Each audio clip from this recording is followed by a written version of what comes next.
want to give you an overview of what the week looks like for us. And just kind of update you on week one from my perspective, how it went. So I have a list, so I'm going to be looking over here at my list. Let's see. Overall, it was a good week. A lot of submissions, a lot of interactions early in the week.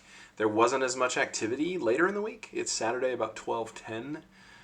This is my last step to record this video, and then I'll push all the next week's stuff out to you. It was a pretty good week, but I think in terms of concerns, you're still getting used to Trello. I know there's been some frustration over asking some of you to send stuff back or give me links to cards, things like that. So you'll notice this week there's a Trello checkup. It's the first thing you're going to do. There's a video in there as well that shows you more specifics of what I mean by what I want, and just some examples of different ways that you can do it to get used to Trello, because we're going to be using it a ton this term. So overall, I'm not concerned. I've used Trello a lot with students over the years, and it just takes some time to get used to. It's very powerful, but it doesn't feel that powerful at the beginning. It just kind of feels like this silly little thing where you drag cards around. But the fact that it's visual and you can attach so many different file types to it, and it's really easy to share stuff with other people, makes it pretty powerful for what we're trying to do together. So if you're nervous about Trello, don't worry, we'll figure it out. I'm not. It just takes some time. We'll get there. I do have a concern related to the status report. So it's not due yet. So if you're seeing this video now on Saturday, I'm not sharing this with you to make you feel guilty. That's not my intent. I just had hoped that I would have had more information, because I'm really trying to build this course with you in a way that works for you. I know something about how to do that because I've designed courses that meet a broad variety of needs many times before, but I never feel comfortable in a new setting designing something I've never taught for a group of students I've never taught. I don't feel comfortable doing it for you. I'm really trying to do it with you. And I'm craving feedback, and I'm not getting a ton. One of the places to give that feedback is to do the status report. And so what I'd hoped, this is probably too idealistic, but what I'd hoped was I'd have some feedback, and then when I sat down on a Saturday to kind of work through, okay, what's week 2 look like, I could make some adjustments based on that feedback.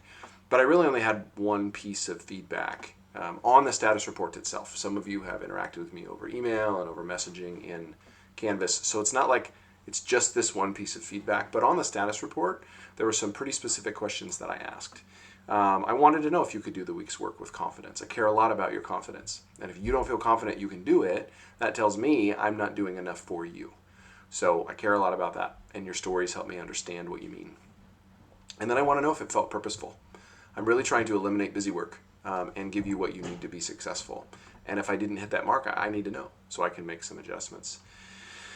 And then item 7, right? You're helping shape this course. Tell me something you think I need to know that'll make this course more effective for you next week. You're still going to submit this, and I'm still going to read it. But obviously, since you're now seeing week 2, the information you give me at the end of week 1 won't have an opportunity to impact the course until week 3 at the earliest, which is still okay. It's totally fine.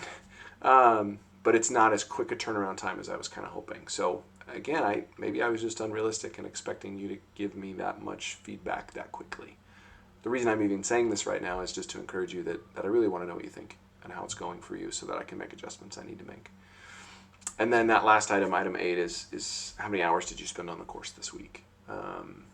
The one piece of feedback I got from a student said they spent about 4 hours, and they said that, well, here I can show it to you because I took that student's name off of there.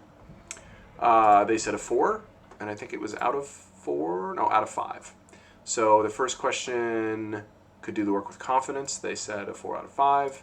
They were able to do it with virtually no issues, virtually no problem, a couple issues with the practice.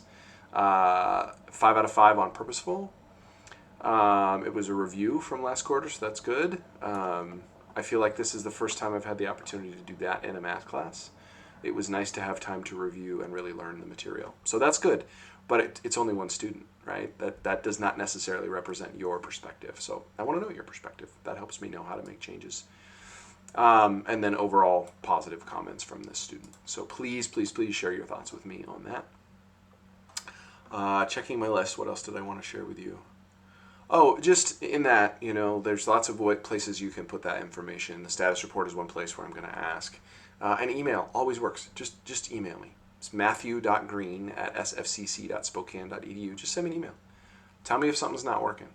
I can't guarantee that I'll be able to solve it in the way that you want, but I want to know if there's a problem so I can help work with you to fix it. The next thing I wanted to share with you is a little page I put together. I've been getting lots of emails on super cool resources for students. So this is new to me, but it might not be new to you. First one is the Tutoring Center. I thought this was super cool. In the winter quarter, 1,143 SFCC students got free help from the Tutoring Center. That's rad. So I included the links on how you go, just drop in on the Tutoring Center and get some help. And then there's tons of other resources at the For Our Students. So actually, here's how you get here. If you go from the SFCC homepage, click on For Our Students, and go to Getting Help.